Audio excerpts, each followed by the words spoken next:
magic mushrooms. Crack. Dolphins. LSD. Wacky wacky. Colombian marching band. Lorries. Amphetamine. Herb. Base. Black Russian. We know these drugs by different names. We all know that these drugs are illegal. Most of us believe that these drugs should be illegal. I'm going to propose a different world, a world where these drugs are legal.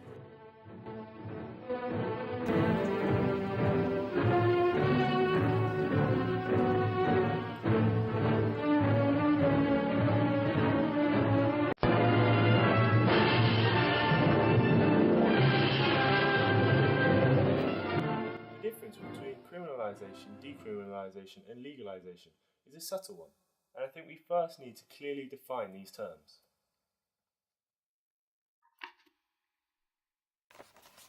Britain has a policy of criminalisation, where possession, distribution and production of these drugs is illegal. Portugal has recently adopted a policy of decriminalisation, where possession of these drugs is legal, but production and distribution is still illegal. No one has yet implemented a policy of full legalisation, which would mean that possession, production and distribution of these drugs would be legal. Let's look at this world, but first, let's consider the history. Drugs are not a contemporary discovery. There is evidence drugs have been used for millennia. The first recorded use of opium by the ancient race of Sumerians, 5,000 years before Christ's birth. About 2,500 years later, about the same time tea was being discovered in China, cannabis was being smoked in what is now known as Romania. During the 500s, the Moorish and Inca tribes chewed on coca leaves. From 1525, laudanum, a form of opium, was largely being used in Britain to fend off fever and other ailments. In 1839, the British fought a war against the Chinese for the right to trade opium with them. Coca-Cola's main active constituent was cocaine up until 1903.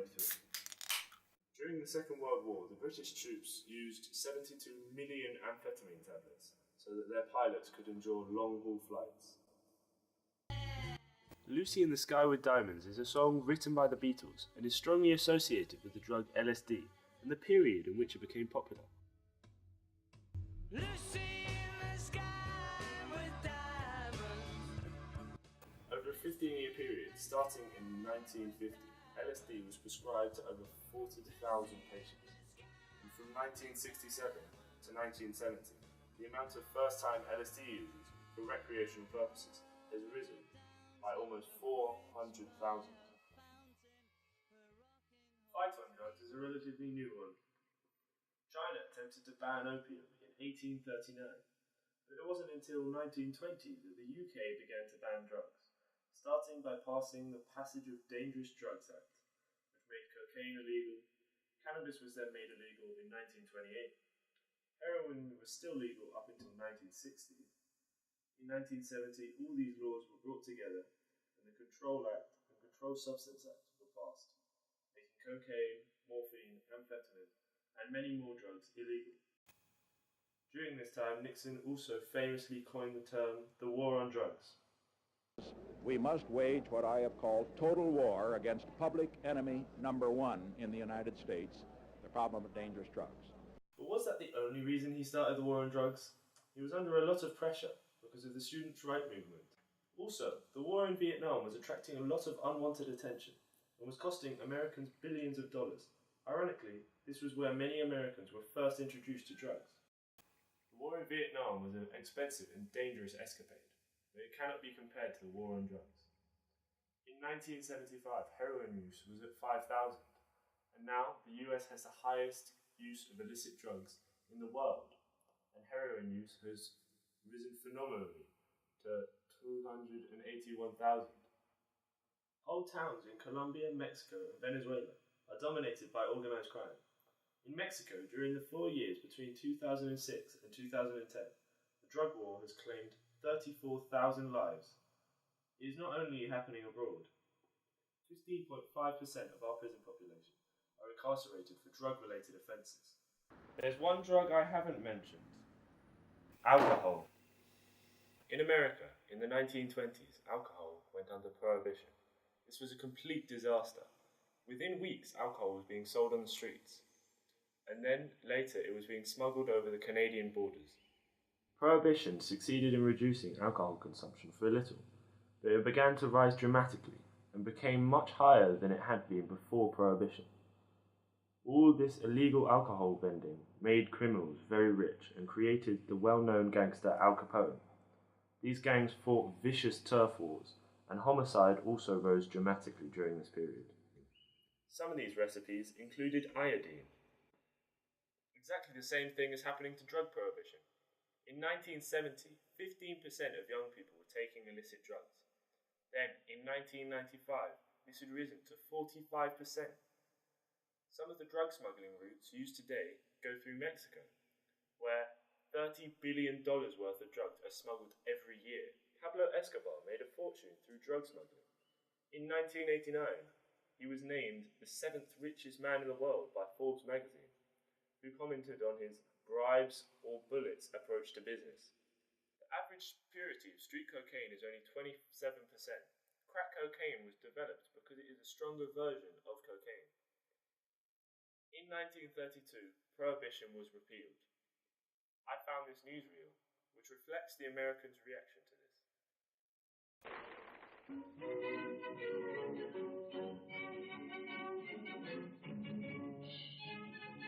The decisive vote of the 36th state against prohibition is happy news for the grain raisers of the United States and for many others throughout the land. With an eye on December 5th, work is being rushed in distilleries and bottling works. Thousands are being called back to work in plants of allied industries. At least 500,000 new jobs are predicted as a result of repeal. From keg and barrel factories, perhaps the most closely allied line, immediate benefits from repeal extend into almost every line of business and commerce. The video leaves out that repeal led to a dramatic fall in crime. Also, that alcohol was now being produced by companies forced by law to make safe alcohol. Although this video seems to show that consumption was substantially high, it was actually a lot lower than during Prohibition. Uh-oh! There'll be no more scenes such as this. Barrel after barrel of prize whiskeys destroyed by government agents. It's going to be a cold winter for the barrel busters.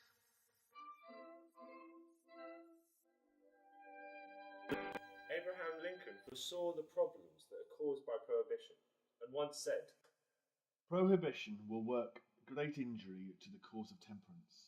It goes beyond the bounds of reason in that it attempts to control a man's appetite by legislation, and makes a crime out of things that are not crimes. Can't Lincoln's words be applied to drugs other than alcohol? There are some people who at the moment are fighting for drugs to be legalized. One of these groups is a think tank known as Transform Drug Policy Foundation. Steve Rolls is one of the members of this think tank and is going to outline some of their ideas about how legalization would be implemented. For the lower risk drugs, no drugs are safe clearly, but for the lower risk drugs like cannabis, you would probably have either a retail sales model with age controls. Those would be licensed by local authorities. There'd be a set of very clear regulations about who could go there, what kind of products they sold, how they sold, hours of opening, location, advertising, all those kinds of things that we can't do with illegal trade. For the more kind of club drugs, party drugs, amphetamines, perhaps powder form cocaine, MDMA, ecstasy, methadone, some of the sort of stimulant drugs, the attendant risks of those drugs are higher than cannabis. You would probably have something a bit more like a pharmacy model. They would also be licensed and required by law to restrict sales according to certain criteria. Age access being the most obvious one. If you had a licensed buyer scheme, you could restrict access to people who had the licenses. And for the very high risk drugs, you would either have a ban, but for certain drugs, if people are already dependent on them or if they develop a dependence, you can have a medical prescription model, and we've already seen that with some of the opiate substitute drugs like methadone.